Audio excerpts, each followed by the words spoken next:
आइए आज सुनाती हूँ आपको एक ऐसी कहानी जिसे जितनी बार भी सुनो उतनी बार जिंदगी का सबक दे जाती है। जीवन के 20 साल हवा की तरह उड़ गए। फिर शुरू हुई नौकरी की खोज। ये नहीं वो, दूर नहीं पास। ऐसा करते करते 2-3 नौकरियां छोड़ते एक तय हुई। थोड़ी स्थिरता की शुरुआत हुई। फिर हाथ आया पहली तनख्वाह का चेक।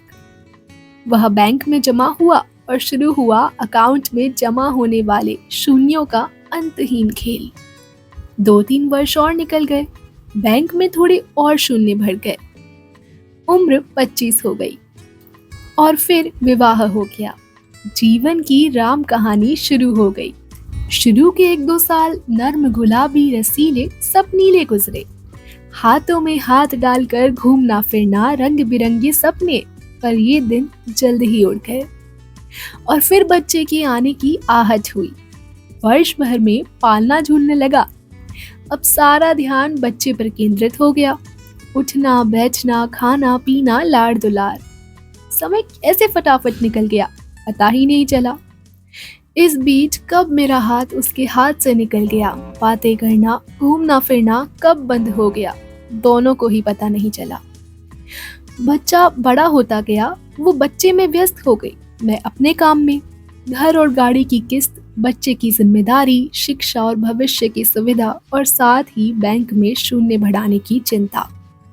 उसने भी अपने आप को काम में पूरी तरह झोंक दिया और मैंने भी। इतने में तो 35 का हो गया। घर गाड़ी बैंक में शून्य, परिवार सब है, फिर भी कुछ कमी है। पर वो है क्या समझ नहीं आया।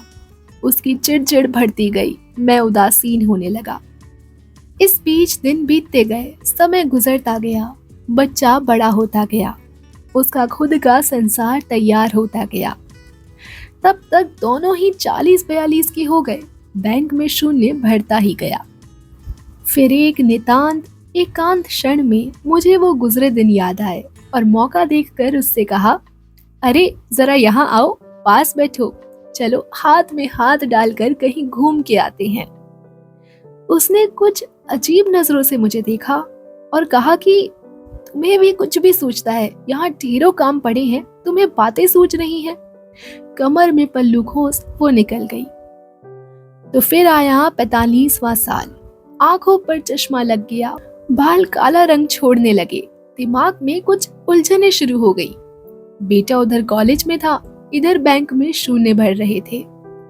देखते ही देखते उसका कॉलेज खत्म। अब वह अपने पैरों पर खड़ा हो गया। उसके पंख फूटे और उड़ गया परदेस।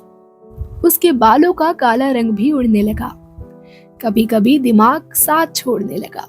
मैं खुद बूढ़ा हो गया, वो भी उम्र दराज लगने लगी। दोनों 55 से 60 की ओर बढ़ने लगे। बैंक के शून्यों की कोई खबर नहीं।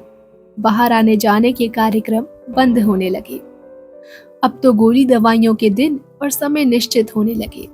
बच्चे बड़े होंगे तब हम साथ रहेंगे सोचकर लिया गया घर अब बोझ लगने लगा। बच्चे कब वापस आएंगे यही सोचते सोचते बाकी के दिन गुजरने लगे। एक दिन यूं ही सोफे पे बैठा ठंडी हवा का आनंद ले रहा था। वो दिया बाती कर रही थी। तभी फोन की घंटी बजी। लपक के फोन उठाया।